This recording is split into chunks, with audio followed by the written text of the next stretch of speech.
It doesn't end when the pain stops. That's the lie most people believe. Allah ends your test before your life improves, and that is why many people fail after being patient for years. Think about this carefully. You prayed, you waited, you broke inside and rebuilt yourself quietly. But what if the test already ended, and you're still begging Allah to remove something He already replaced? Here's the terrifying possibility. What if Allah already answered you, and your delay now is not from Him, but from your inability to recognize His response? Most people assume Allah's help must be loud, obvious, visible, but Allah doesn't rush to impress your expectations.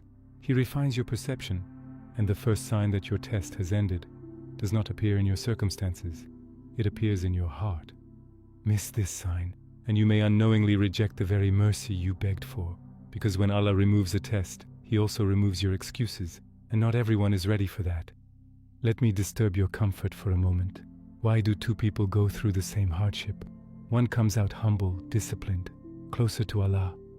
The other comes out bitter, impatient, still confused. Same test, different ending.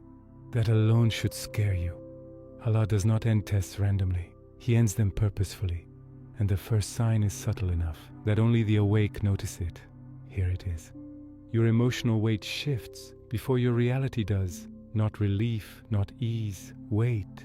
You still wake up with uncertainty, but it no longer crushes your chest. You still don't have answers, but the panic is gone.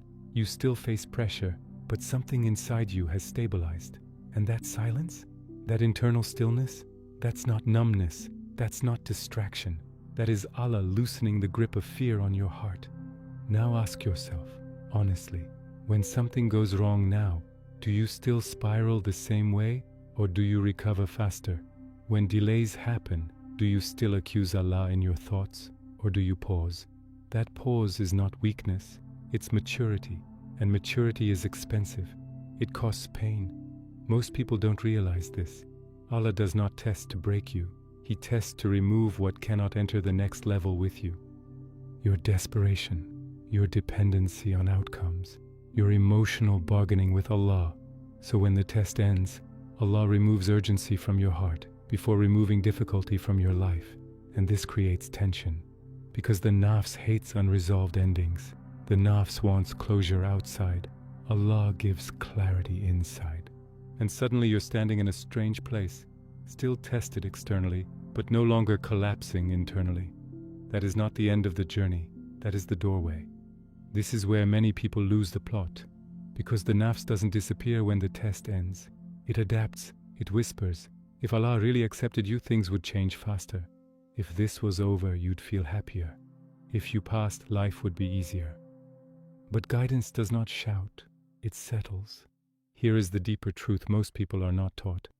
When Allah ends your test, He gives you emotional independence from the outcome. You still care, but you are no longer controlled. You still desire, but you are no longer desperate. And that terrifies the nafs, because desperation was its leverage. Before, your worship was fueled by urgency, fear, pain. Now Allah asks something harder.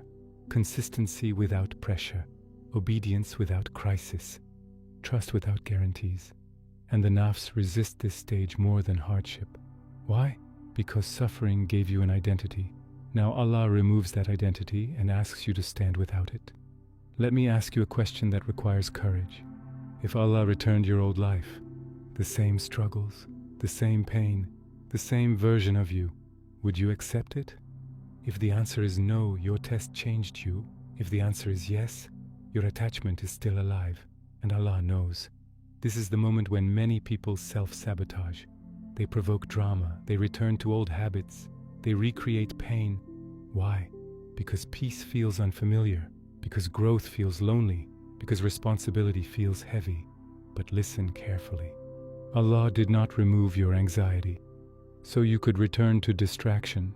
He removed it, so you could worship Him without emotional manipulation. No more bargaining, no more conditional obedience, just clarity, and clarity is a trust. The question now is not, will Allah help me? The question is, what will I do now that He already has?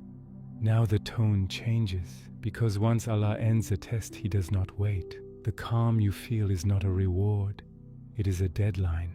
Before Allah tolerated confusion, before He tolerated inconsistency, before He tolerated excuses born from pain, but after clarity arrives, those excuses expire. This is where people misunderstand Allah's mercy. They think mercy means delay.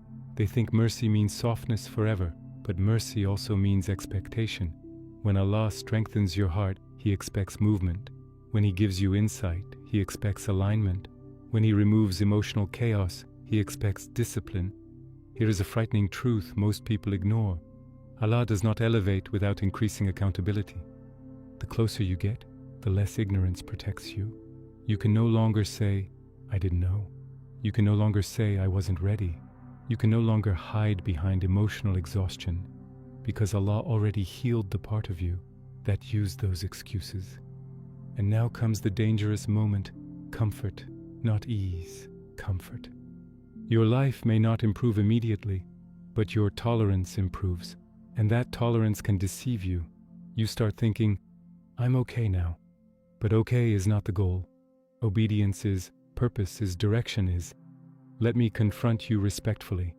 If Allah carried you through hardship, what justification remains for laziness during stability? If your iman survived pressure, why would it collapse during calm? If Allah purified your heart in darkness, why would you dim it in light? This is where many people fail after success. They survive the storm but drowned in the shore.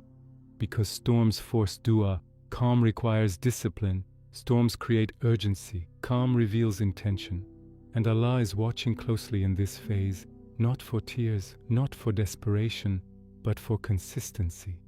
This stage is silent judgment, no pain to warn you, no crisis to wake you, just time passing, and time is never neutral. So what is required of you now? Not celebration, alignment, not relief, commitment. When Allah ends your test, He hands you something heavier than hardship. Trust. Trust that you will now act without being pushed. Trust that you will choose Allah, even when nothing is forcing you to. Trust that you will not waste clarity by returning to distraction with better emotional control. Because yes, that is possible. You can be calm and distant, stable and negligent, at peace and drifting, and that is more dangerous than being broken and sincere. Let this settle. Allah did not remove fear from your heart so you could become casual with obedience. He removed fear so you could worship without conditions. No more. Ya Allah, if you fix this, now it is simply, Ya Allah, you trusted me with clarity, and trust demands response.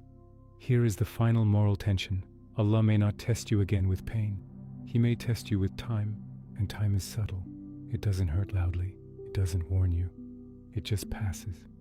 Until one day, you realize you were given awareness, but not urgency, and that loss is harder to explain on the day of judgment than tears ever were. So ask yourself now honestly, will this clarity move you closer to Allah, or will it slowly fade, while you tell yourself you already passed? Because Allah already showed you the sign. What follows is no longer about patience. It is about choice. Assalamu alaikum wa rahmatullahi wa barakatuhu.